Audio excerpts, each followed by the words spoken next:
চলে যাচ্ছি। কই যাচ্ছ? একদম চলে যাচ্ছি। কোথায় যাবা? বাবা মার কাছে চলে যাচ্ছি। আবু মুসি তো মানে বাসে চলো। তুমি তো বলছো আমাকে চলে যেতে। ভুল, আম সরি, আমি তো অন্য কারণে বলছিলাম। দেখো, সরি।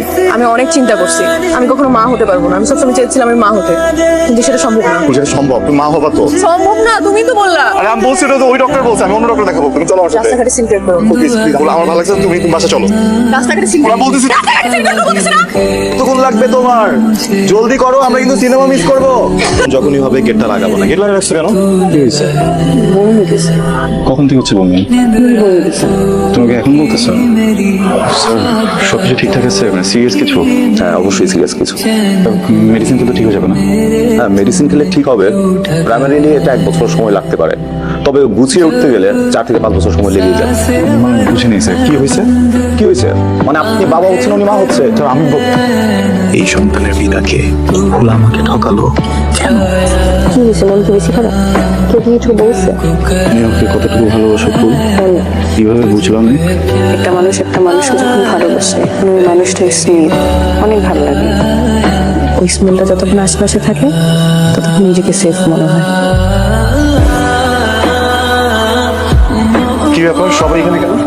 প্রিয়, আমি যখন বাবুকে নিয়ে স্কুল থেকে আসতেছিলাম তখন দেখি তোমাদের বুয়া চিল্লাচিল্লি কান্নাকাটি করতেছি। আমি এসে দেখি তোমার ওয়াইফের এই অবস্থা।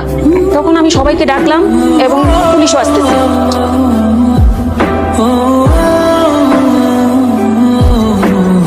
আজ থেকে 2 মাস আগে তুমি বাড়িতে গিয়েছিলা।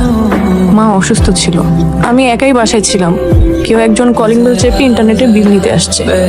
আমি দরজা খুলে বিল দেই, তার সাথে 3 জন মাস্ক পরা লোক সামনে এসে দাঁড়ায়, টেনে হিচড়ে রুমের দিকে নিয়ে যায়। অনেক চেষ্টা করেছি বাঁচার, কিন্তু পারিনি। বারবার বলছিলাম এই ছেলেরে তুই বিয়ে করিস না, এই ছেলে তোকে ভালো রাখতে পারবে না। আমি বিচার চাই। এইভাবে থাকতে থাকতে পাগল হয়ে যাবেন। তো যান না, অফিস করেন না, কিছু করেন না। আপনার তো দরকার এখন একটু বাইরে থেকে ঘুরে আসা। কিছুদিন আগে কিছু মানুষ দরজা ভেঙে ঢুকে ওয়াইফকে রেপ করছে। আপনি কি রেপের সাথে জড়িত?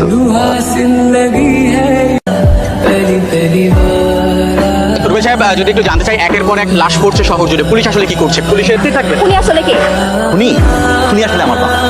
সে খুনটা করে তারপর দিন গিয়ে আমাকে বলে, বাবা আমাকে একটা গাইবান্ধার টিকিট করে দাও। আমি তাকে গাইবান্ধার টিকিট করে দিলাম। তারপর সে বর্ডার ক্রস করে ওখানে বসে বসে এখন সে রিল্যাক্স। উল্টাপাল্টা কেন প্রশ্ন করতেছেন আপনারা? উল্টাপাল্টা না, কিন্তু আপনি তো এইভাবে এড়িয়ে যেতে পারেন না। একের পর এক খুন হচ্ছে রাজধানীতে, কিন্তু আপনি তো এইভাবে নম্বর সেক্টরে শুনলাম নতুন এক আরেকটা আইছে। সেই মামা তাই না, ওর জামাই মাসের ভিতরে 7-8 দিন ঢাকার বাইরে থাকে। বাপ যে একটা পয়দা হয়েছে, পিস ধরে ধরে খুন করতেছে। যাই খরচ না খরচ খুব সাবধান, কেউ টার্গেটে পড়িস না।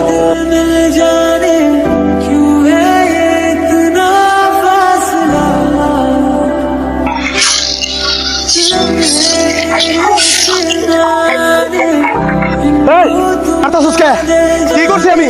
টাকা লাগবো, টাকা দিব, লাগবো ক? 20 নম্বর বাড়ি, যারা রেপ করছিলি আমি ওর হাজব্যান্ড। আমার বউকে খুঁজে পাওয়া যেতেছে না। আর বউ কই?